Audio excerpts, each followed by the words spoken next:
میرے تمام دیکھنے والے ناظرین کو ایک بار پھر میرات النساء میں خوش آمدید کہتے ہیں۔ میں شہانہ سسٹر ایسٹر سرور کے ساتھ آپ کی خدمت میں حاضر ہیں۔ جس طرح ناظرین ہم نے گزشتہ پروگرام میں بات کی، اور تقریباً میں تو یہی کہوں گی کہ پہلے ہی سوال پر ہمارا پورا پروگرام جو ہے وہ ختم ہوا۔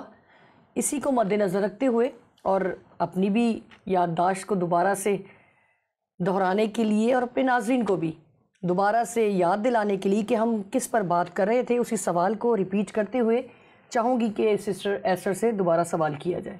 میری طرف سے بھی آپ سب کو خوش آمدید۔ امید ہے کہ آپ کو یہ پروگرامز پسند آ رہے ہوں گے۔ بالکل آپ نے صحیح کہا سسٹر، بہت سارے ہمارے ناظرین وقتاً فوقتاً ہمیں کسی نہ کسی طرح اپنے فیڈ بیک دیتے ہیں، اور بہت سارے سوالات اور بہت ساری ان کی اپریسیشن ہمیں ملتی رہتی ہے۔ اس کے لیے میں آپ کی بھی شکر گزار ہوں۔ میں خدا کی بہت شکر گزار ہوں۔ بالکل، اور اپنے ناظرین کی بھی تھینک یو سو مچ کہ جس طرح آپ ہمیں حوصلہ دیتے ہیں، ہماری خامیوں پر نگاہ کرواتے ہیں، ہماری جتنی بھی ہم ایفرٹ کرتے ہیں آپ کو پروگرام پیش کرنے کی، اس میں ہمیں سراہتے ہیں۔ اس کے لیے ہم آپ کے نہایت شکر گزار ہیں۔ سسٹر لاسٹ ہم نے جو اس کو اختتام کیا تھا اور یہ انکمپلیٹ تھا، میں چاہوں گی کہ آپ اسے کمپلیٹ کریں، مگر میں سوال دوبارہ سے دہرانا چاہوں گی کہ مسیحی عبادت میں موسیقی کا استعمال کس حد تک ہوتا ہے اور کیوں ضروری ہے؟ جیسا کہ بات چل رہی تھی تو میں کوٹیشن دینا چاہوں گی۔ ایک رائٹر ہے، مسیحی رائٹر ہیں جرمی ٹائلر، ان کا کہنا ہے کہ موسیقی سے خالی انسان خدا سے بھی خالی ہے۔ اور اسی طرح سے گریڈی پارسنز ایک رائٹر ہیں، وہ بھی یہ کہتے ہیں کہ موسیقی کلیسیا کے چراغ میں تیل کا کام کرتی ہے۔ اور یہ جو گریڈی پارسن کا اقتباس ہے، یہ کلیسیا یا مسیحی عبادت میں موسیقی کی اہمیت کو بہت واضح کرتا ہے کہ موسیقی کلیسیا کے چراغ میں تیل کا کام کرتی ہے۔ میں یہ کہوں گی کہ عہد جدید میں عبادات میں موسیقی کی اہمیت کا اس بات سے اندازہ لگایا جا سکتا ہے کہ جب خدا نے پرانے عہد نامے کے جو قربانیوں کا نظام تھا، بکروں بچڑوں اور مختلف جانوروں کی جو قربانی دی جاتی تھی کفارے کے لحاظ سے، تو اس سارے نظام کو جب خدا نے موقوف کروایا تو یسوع مسیح میں ہمیں جو قربانی چڑھانے کا حکم دیا گیا ہے وہ موسیقی سے ہی متعلق ہے۔ بائبل مقدس میں یوں مرقوم ہے کہ پس اسی کے وسیلہ سے حمد کی قربانیاں، یعنی ان ہونٹوں کا پھل جو اس کے نام کا اقرار کرتے ہیں، خدا کے لیے ہر وقت چڑھایا کرو۔ یہ حوالہ ہمیں بائبل مقدس میں عبرانیوں کے خط کے 13ویں باب کی 15ویں آیت میں ملتا ہے۔ خدا کی نگاہ میں موسیقی کی اہمیت کا اندازہ اس بات سے لگایا جا سکتا ہے کہ مزامیر میں تقریباً 100 سے زیادہ مرتبہ موسیقی کا ذکر کیا گیا ہے۔ لہٰذا نہ صرف خدا کی ساری مخلوق گاتی ہے بلکہ خود خدا بھی گاتا ہے۔ اور خدا نے، ہم پچھلے پروگرامس میں ہم بات کر سکتے ہیں کہ جب خدا نے تخلیق کی تھی، پوری دنیا کی تخلیق کی تھی، تو اس وقت خدا نے بھی گیت گایا تھا اور وہ اب بھی گاتا ہے۔ بائبل مقدس میں صفنیہ نبی اپنے صحیفہ میں بتاتے ہیں کہ خداوند تیرا خدا جو تجھ میں قادر ہے وہی بچا لے گا، اور اسی آیت کا آخری حصہ یہ بیان کرتا ہے کہ وہ گاتے ہوئے تیرے لیے شادمانی کرے گا۔ تو موسیقی کی اہمیت آپ اس سے جان سکتے ہیں کہ خدا خود موسیقار خدا ہے۔ زبور 22 میں بیان کیا گیا ہے کہ اپنے لوگوں کی حمد و ثنا پر خداوند خدا تخت نشین ہوتا ہے۔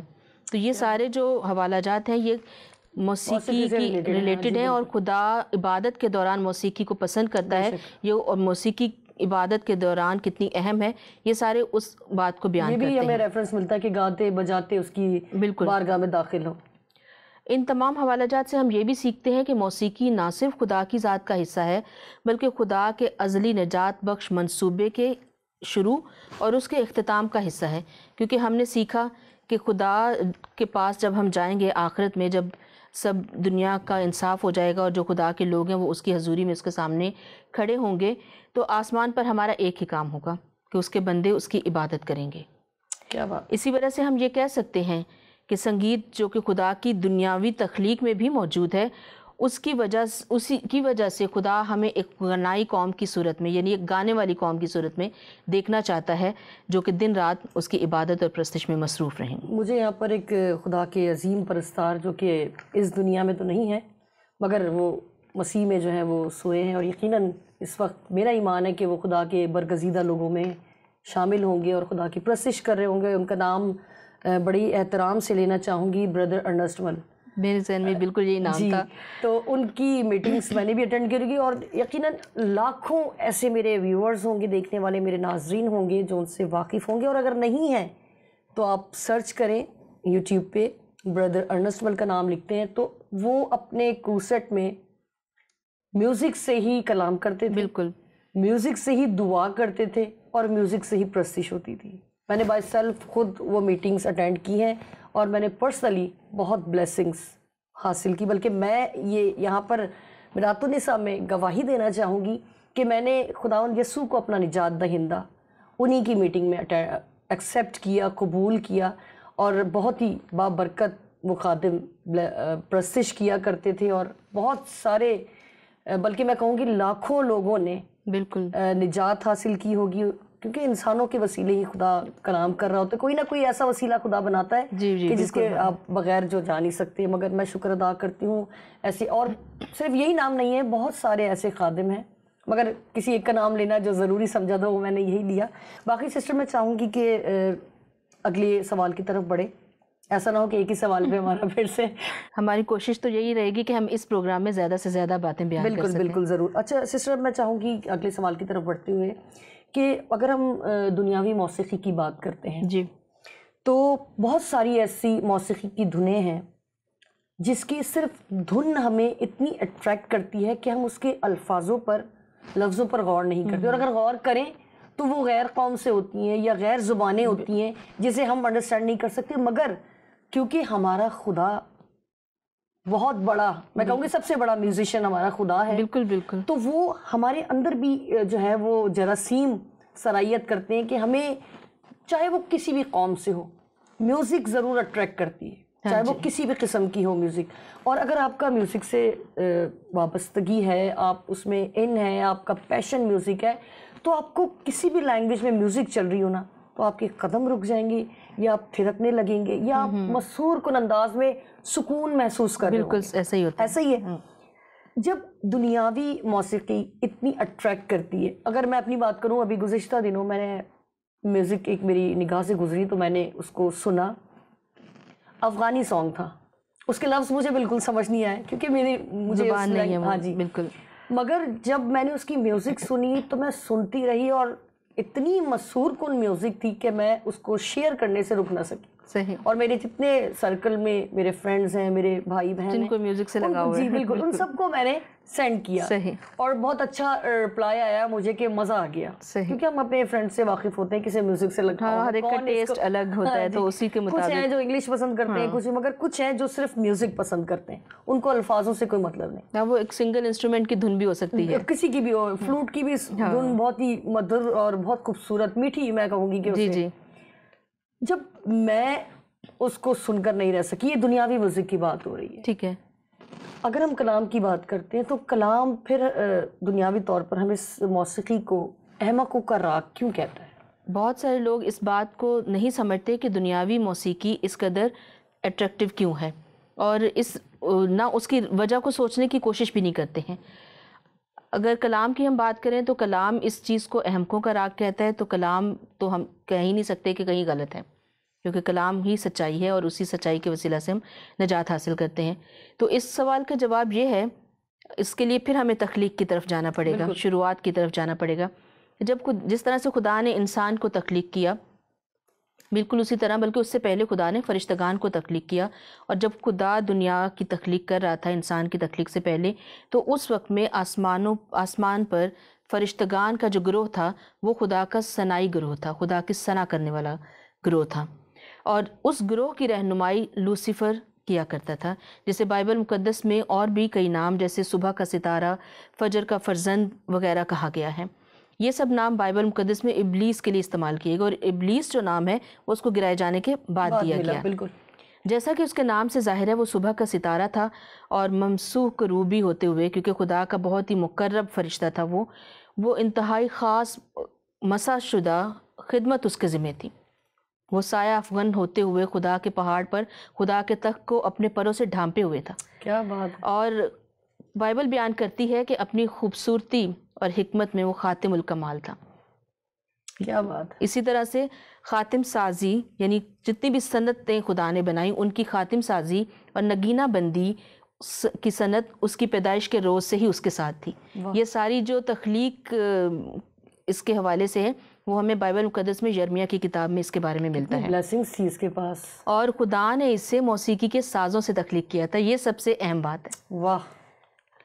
بائبل مقدس میں حزقیل نبی نے اپنی کتاب میں ٹاربٹس اور پائپس کا ذکر کیا ہے. یہ میوزیکل انسٹرومنٹس ہیں اور وہ بیان کرتے ہیں کہ یہ ٹاربٹس اور پائپس کے ساز اس کی ذات کا حصہ تھے.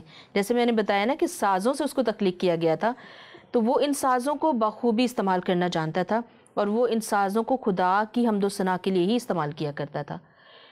یہاں پر صیغہ جمع استعمال کیا گیا ہے، یعنی سازوں کو، کیونکہ یہ ساز کوئی ایک ساز نہیں تھا. جس طرح ہمارے بدن میں بہت سارے اعضاء ہیں اور ہم یہ کہتے ہیں کہ وہ سازوں سے تخلیق کیا گیا تھا، تو یہ سارے ساز اس کی جسم کا حصہ تھے. اعضاء تھے مطلب. بالکل، یہ اس کے اعضاء تھے جنہیں وہ مطلب کتنے ساز اس کے ساتھ. یہی بات ہے نا کہ مختلف سازوں کے ذریعے سے اپنے، جیسے میں نے بتایا کہ وہ خدا کی حمد و ثنا ستائش کیا کرتا تھا اور جنہیں وہ مختلف انداز میں بجاتا بھی تھا. اب ہم دیکھیں فلوٹ کی آپ نے اگزامپل دی، تو فلوٹ سے ایک وہ لکڑی کی ٹکڑا ہے ایک طرح سے اور مختلف اس میں سوراخ ہے. اگر ویسے اس کی ساخ کی بات کی جائے تو اس میں سے کتنی طرح کی دھنیں، کتنی طرح کی آوازیں نکلتی ہیں.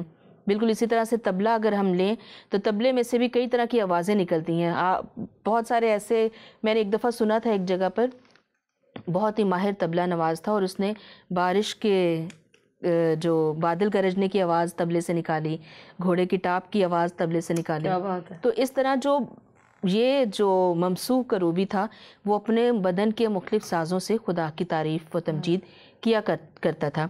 لہٰذا ہم کہہ سکتے ہیں کہ اس کی شکل و ساخت میں تال، سر اور ساز تینوں بدرجہ اتم موجود تھے. ہم کہہ سکتے ہیں کہ لوسیفر بذات خود ایک چلتا پھرتا سازینہ تھا. واہ کیا بات ہے. اب وہ الہی اور کائناتی موسیقی کا ایک حصہ تھا اور جب تک وہ خدا کے ذات اقدس کے تابع رہا یہ موسیقی ہم آہنگی کے ساتھ چلتی رہی. بے شک. اور لیکن پھر ایک وقت آیا کہ سایہ فگن اور ممسوح کروبی نے اپنا الگ سے راگ الاپنا شروع کر دیا. یہ بھی بائبل مقدس میں ہمیں ملتا ہے. اور یوں اس نے خدا کی مرضی کے خلاف اپنی مرضی کو پورا کرنا چاہا. آسمانی موسیقار اور میر مغنی نے اپنی خوبصورتی، دانشمندی اور مسح شدہ خدمت کو ایک الگ رنگ میں استعمال کرنا شروع کر دیا اور اس کے بجائے اس نے گھمنڈ، بغاوت اور خود غرضی کا ساز بجانا شروع کر دیا. اس طرح سے آسمانی سازینہ غیر ہم آہنگ ہو گیا اور پھر یوں ہوا کہ دھن ہی بگڑ گئی. بالکل. گناہ اور نافرمانی نے اس خوش آوازی کو مایوسی اور اداسی کے سروں سے بھر دیا تھا. اسی طرح اگر ہم، سوری آپ کو میں نے روکا، اسی طرح اگر ہم جب ورشپ کر رہے ہوتے ہیں یا کوئی بھی میوزک چل رہی ہوتی ہے، ہم یہی سوچ رہے ہوتے ہیں کہ ساز اور آواز ایک ہو. بالکل. تبھی جو ہے ایک ماحول بنتا ہے اور مطلب پرفیکٹ چیز ہمیں سننے کو ملتی ہے. جہاں کہیں اگر تو سنگر آؤٹ ہوتا ہے تو وہ بجانے والا ڈسٹرب ہوتا ہے اور اگر اس نے تھوڑا اس کو آؤٹ کیا تو پھر سنگر نہیں گا پاتا. دیکھیں کہ وہ دونوں چیزوں کا ساتھ ہونا کتنا ضروری تھا. اور جس طرح ابھی آپ نے بہت ہی خوبصورتی کے ساتھ لوسیفر کے بارے میں بتایا کہ کمال تھا اس کو حاصل اور اس کی ذات جو تھی وہ سازینہ تھی. سوری. تو بعد میں جب وہی اپنا دھن جب بجائیں گے تو پھر یہی ہے. تو اس طرح سے بے سری موسیقی شروع ہو گئی اور یوں کائنات کی ایک الہی ہم آہنگی جو تھی اس میں بگاڑ پیدا شروع ہو گیا. یہ سب کچھ یسایہ کے 14ویں باب میں ہمیں ساری تفصیل ملتی ہے. بائبل مقدس میں یسایہ نبی کے صحیفہ کے 14ویں باب میں یہ ساری تفصیل ہمیں ملتی ہے.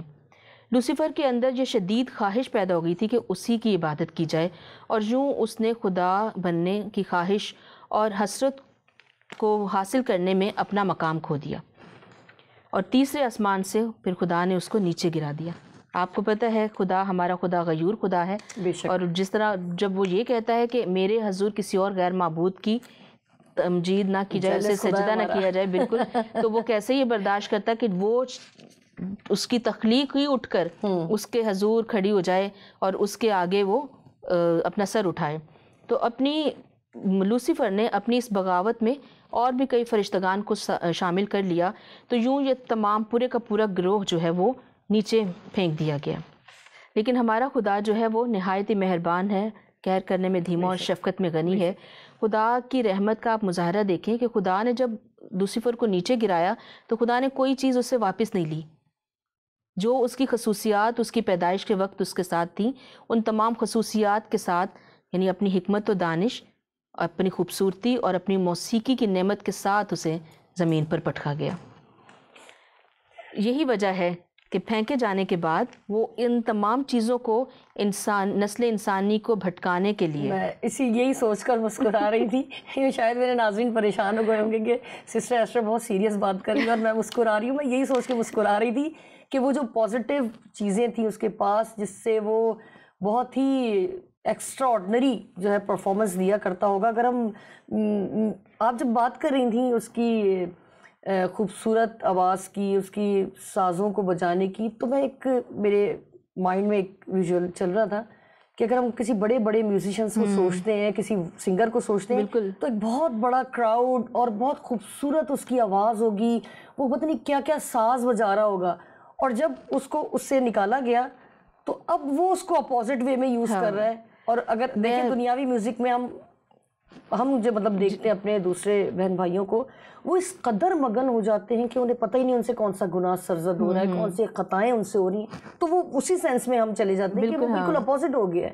اب میں یہاں ایک اور بات بیان کرنا چاہوں گی کہ جو چیزیں میں نے ابھی بیان کی ہیں، ایک بہت ہی مشہور انگریزی پوئٹ ہیں جان ملٹن، انہوں نے اپنی نظم پیراڈائز لاسٹ میں بھی ابلیس کے بارے میں جو نقشہ کھینچا ہے، وہ پڑھ کے یا سن کے کوئی بھی شخص یہ نہیں کہہ سکتا کہ یہ ابلیس کے بارے میں بات ہو رہی ہے، کہ اس نے بھی اس کی بہت زیادہ تعریف بیان کی ہے، اور پھر یہی بتایا ہے کہ اپنی نافرمانی، اپنے گھمنڈ، اپنی بغاوت کی وجہ سے اس کو زمین پر پھینک دیا گیا۔ مگر یہ بھی بڑی خوبصورت بات ہے کہ خدا نے، دیکھیں ابھی جس طرح آپ نے بتایا کلام سے، کہ اس نے اس سے کچھ بھی نہیں لیا۔ بالکل ہاں، خدا، ہمارا خدا نہایت ہی رحیم خدا ہے، جو وہ چیز وہ دینے والا خدا ہے، وہ لینے والا خدا نہیں۔ تو خدا جو ایک دفعہ دے دیتا ہے، وہ اس نعمت کو پھر ہم سے دریغ نہیں کرتا، وہ ہم سے لیتا ہے، یہ ہم کیسے استعمال کرتے ہیں۔ بالکل۔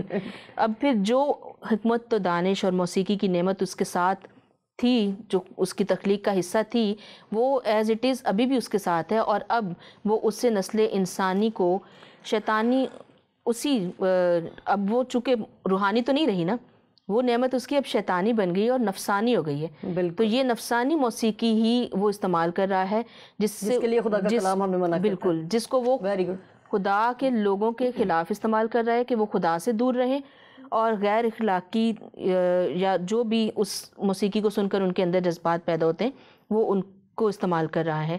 تو موسیقی بذات خود بری چیز نہیں ہے، موسیقی غیر اخلاقی یا اخلاقی نہیں ہوتی، بلکہ اس کا استعمال ہی اسے اچھا یا برا بناتا ہے۔ اب چونکہ اس کی کہانی میں چاہوں گی کہ اختتام تک پہنچے، اب شیطان کی جو عملداری ہے وہ ہوا پر قائم ہو گئی، تیسرے آسمان سے اس کو نیچے پھینکا گیا، تو جو بیچ کے دو آسمان ہیں، پہلا اور دوسرا آسمان، تو وہ اس کے قبضے میں آ گئے۔ اب وہ اس اپنی موسیقی کی نعمت، چونکہ وہ اپنی موسیقی کی نعمت کے ساتھ، اپنی حکمت و دانش کے ساتھ زمین پر گرا ہے، تو یہ ساری نعمتیں وہ دنیا میں بگاڑ پیدا کرنے کے لیے استعمال کر رہا ہے۔ وہ خوبصورتی جو موسیقی میں پائی جاتی تھی، اب وہ گناہ آلودہ ہو گئی ہے، کیونکہ ابلیس بغاوت کر کے گناہ کر چکا، تو وہ گناہ آلودہ ہو گئی ہے۔ وہ موسیقی جو صرف خدا کی عبادت و حمد و ثنا کے لیے استعمال ہوتی تھی، اب وہ اسے خدا کے لوگوں کو بھٹکانے کے لیے استعمال کر رہا ہے۔ بالکل، اب وہ دنیاوی اور جسمانی خواہشوں کی تکمیل کے لیے استعمال ہو رہی ہے۔ مسخ شدہ موسیقی اور موسیقار رہنما کی خدمت جو لوسیفر کے پاس تھی، اب وہ اسے گناہ اور بدی کے لیے استعمال میں لا رہا ہے۔ یہ جاننا دلچسپی سے خالی نہیں ہوگا کہ ایک عربی روایت کے مطابق سب سے پہلی جو دنیا میں موسیقی ہے وہ ایک نوحہ ہے۔ عربی روایت کے مطابق دنیا کی سب سے پہلا گیت جو ہے وہ ماتم اور ایک نوحہ ہے، اور جو حابل کے لیے گایا گیا تھا۔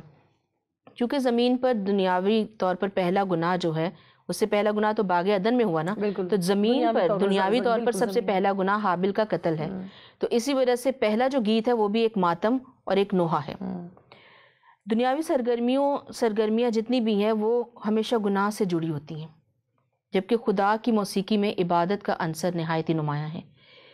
لوسیفر کی موسیقی کے ساتھ دلچسپی اور تعلق بالکل واضح ہے، اور اسی کے ذریعے سے وہ دنیا کو اپنی جانب مائل کر رہا ہے۔ اور اپنی عبادت کے لیے اکساتا ہے، یہ تو اس کی خواہش ابھی تک کافی حد تک پوری بھی ہو رہی ہے، ہاں اب ہو رہی ہے، لیکن جو اس کی ایک خواہش تھی کہ خدا کے برابر ہو سکے وہ نہیں ہو وہ تو سکی۔ امپاسبل ہے نا، وہ تو اس کی سوچ ہے۔ وہ آسمانی ہیکل کا امیر مغنی تھا، لیکن وہ کلیسیا کا کاہن بننا چاہتا تھا، اس وجہ سے ہی آسمانی کلیسیا بٹ گئی۔ لوسیفر اپنی عبادت کروانا چاہتا تھا، اور اس کی وہ خواہش ابھی تک بھی قائم ہے۔ ہم دیکھتے ہیں مسیح یسوع کے دور میں بھی، جب مسیح یسوع 40 دن کے فاقہ کے بعد آزمائے گئے تو پہلی 2 آزمائشوں کے بعد اس نے تیسری اپنی آزمائش کیا رکھی تھی کہ اگر تو مجھے گر کر سجدہ کرے تو یہ ساری شان و شوکت میں تجھے دے دوں گا۔ یہ پورا واقعہ ہمیں متی رسول کی انجیل کے 4 باب کی 8ویں سے 10ویں آیت تک ملتا ہے۔ آج بھی اس کے سب سے کامیاب ہتھیاروں میں سے موسیقی ہے، جسے وہ انسانوں کو خدا سے دور کرنے اور نجات حاصل نہ کرنے کے لیے استعمال کر رہا ہے۔ اس نے موسیقی سے کنارہ کشی بھی بالکل اختیار نہیں کی، بلکہ اپنی اس خدمت کو جو آسمان پر ایک مسح شدہ خدمت تھی، اب وہ اس کو بدی کے لیے، برائی کے لیے استعمال کر رہا ہے، کیونکہ وہ موسیقی کی قوت سے واقف ہے۔ بالکل، اسی لیے میں کہوں گی کہ بائبل اور کلام مقدس دنیاوی موسیقی کو اہم کو قرار دیتے ہیں۔ بالکل، یہاں پر بہت سارے ایسے پرستار ہوں گے، ورشپرز ہوں گے جنہیں اس طرح کے چیلنج کا سامنا ہوگا، کیونکہ ہماری گیدرنگ میں ہر طرح کے لوگوں سے ہمارا ملنا جلنا ہوتا ہے۔ بالکل، تو وہ جب خدا کی پرستش کرنے والے لوگ ہوتے ہیں نا، تو جس طرح ابھی آپ نے بڑی ڈیٹیل کے ساتھ لوسیفر کی خصوصیات بھی، اور جب اس کا نام ابلیس ہوا تو اس کی خامیوں پر بھی نگاہ کروائی، ہمارا دھیان اس طرف کروایا، تو یہاں پر ایسے پرستار جو خدا کی پرستش کرنا ہی اپنا اوڑھنا بچھونا اور اپنا سرمایہ میں کہوں گی سمجھتے ہیں، تو جب دنیاوی طور پر لوگ آپ کو یہ کہیں کہ کیوں نہ آج غزلوں کی محفل ہو جائے، کیوں نہ آج کچھ اسپیشل ہو جائے، محفل لگاتے ہیں، تو یہ وہ آزمائش ہے، یہ وہ ہتھیار، وہ ہتھ کنڈے ہیں جو ابلیس اپنے شاگردوں کے تھرو آپ پر ڈلواتا ہے۔ تو خدا سے دعا کریں کہ خداوند آپ کو اپنا پرستار بنائے رکھے، اپنی پرستش کے لیے استعمال کرے، نہ کہ ابلیس کی پرستش کے لیے۔ سسٹر، آخری سوال میں کرنا چاہوں گی آپ سے، اور ٹائم شارٹ ہے بالکل ہمارے پاس۔ سوال یہ ہے سسٹر کہ کیا کلیسیائی یا مسیحی عبادت میں گیت گانے کا مقصد اور ضرورت کیا ہے؟ اگر ہم کلیسیائی تاریخ پر نظر دوڑائیں تو منادی کے لیے تال اور الفاظ کا استعمال کلیسیائی مبلغین حتیٰ کہ بائبل کے نبیوں تک نے کیا ہے۔ آج کے دور میں بھی مسیحی کلیسیائیں منادی اور بشارت کے لیے موسیقی اور گیتوں کو ہی استعمال کر رہی ہیں، اور بڑے بھرپور انداز میں کر رہی ہیں۔ آپ نے دیکھا کہ جتنے بھی کروسیڈز ہوتے ہیں تو اس میں سب سے پہلا جو سیشن ہوتا ہے جب عبادت کا آغاز ہوتا ہے تو وہ گیتوں اور زبوروں سے ہی شروع کیا جاتا ہے۔ ماضی میں بھی کلیسیائی تاریخ کی تمام اصلاحی تحریکوں میں بھی اگر ہم دیکھیں تو گیتوں نے بڑا اہم کردار ادا کیا ہے۔ تمام جو بڑے علماء گزرے ہیں، مارٹن لوتھر ہیں، جان کیلوین ہیں، اور کیتھولک بھی جتنے بھی بڑے ہمارے مفکرین گزرے ہیں، تو ان سب نے یہ اعتراف کیا ہے کہ گائکی متن کے جو بھی متن بیان کیا جاتا ہے اس کے اندر ایک نئی روح پھونک دیتی ہے۔ گا کر اگر کوئی چیز بیان کی جاتی ہے تو وہ زیادہ اثر کرتی ہے۔ اس جہاں میں ایک اور چیز شیئر کرنا چاہوں گی کہ ہمارے ہاں بھی اب نئی ریسرچ جو تعلیم میں بھی آئی ہے اس میں یہی ہے کہ اگر بچے گا کر کوئی چیز سیکھتے ہیں تو وہ زیادہ عرصے تک ان کے ذہن میں رہتی ہے۔ تو یہ جو جملہ کہا گیا ہے کہ گائکی متن میں ایک نئی روح پھونک دیتی ہے، یہ اسی سے ریلیٹڈ ہے۔ جماعتی گائکی جماعت کی صورت میں جب ہم گاتے ہیں تو وہ آسمان پر خدا کے تخت کے سامنے ایک سنگل آواز کی صورت میں جاتی ہے۔ تمام مسیحی بائبل کے دیے گئے طریقہ کار کے مطابق جب عبادت میں شامل ہو کر باجماعت ہو کر گاتے ہیں تو وہ اپنے ایمان کا اظہار کرتے ہیں۔ بے شک۔ ڈاکٹر کانسٹینس چیری چند وجوہات بیان کرتی ہیں جن کی بنا پر عبادت میں، مسیحی عبادت میں گیت گانا کیوں ضروری ہے۔ وہ چند وجوہات بیان کرتی ہیں کہ ان وجوہات کی بنا پر مسیحی عبادت میں گیت گانا جو ہے وہ نہایت ضروری ہے۔ سب سے پہلے تو یہ خدا کا حکم ہے۔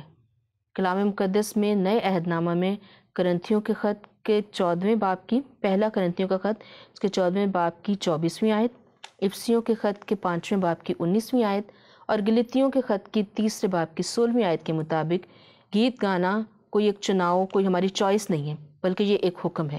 پولس رسول بار بار کہتے ہیں کہ ایک دوسرے کے لیے روحانی مزامیر اور گیت اور غزلیں گایا کرو. بے شک. تو وہاں پر یہ نہیں ہے کہ آپ کی مرضی ہے تو گائیں, وہاں سے یہ ہے کہ گایا کرو. تو سب سے پہلا تو یہ بائبل ہمیں حکم دیتی ہے.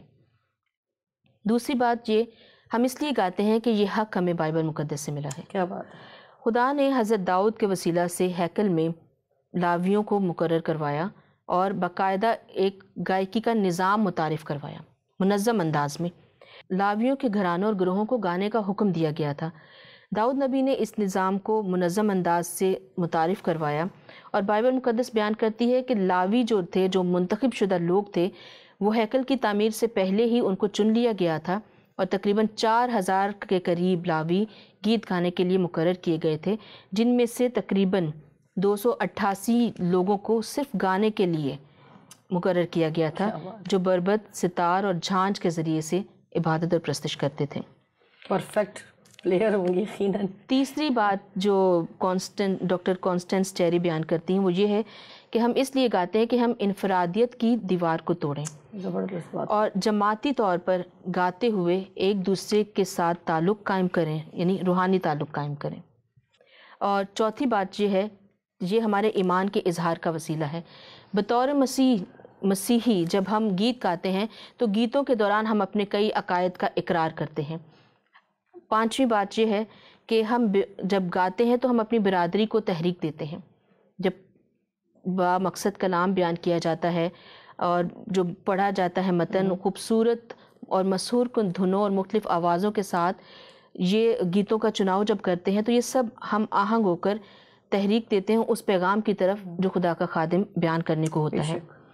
اور سب سے آخری تو نہیں لیکن اہم ترین بات یہ ہے کہ گیتوں کے وسیلہ سے مسیحی تعلیم و تربیت اور کردار سازی ہوتی ہے. ارجنٹائن کے گیت نگار پابلو سوسا کے مطابق کلیسیا کی تعلیم و تربیت اس وقت تک نہیں ہو سکتی, اس وقت تک عقیدہ نہیں بن سکتی جب تک اسے گایا نہ جائے. یہاں پر سسٹر میں ایک بار پھر معذرت خواہ ہوں آپ کو روکنے کی, کیونکہ ہمیں وقت کا بھی خیال رکھنا ہوتا ہے. اگلے پروگرام میں ناظرین اسی کو کنٹینیو کریں گے اور پھر ملیں گے اسی وقت اسی جگہ.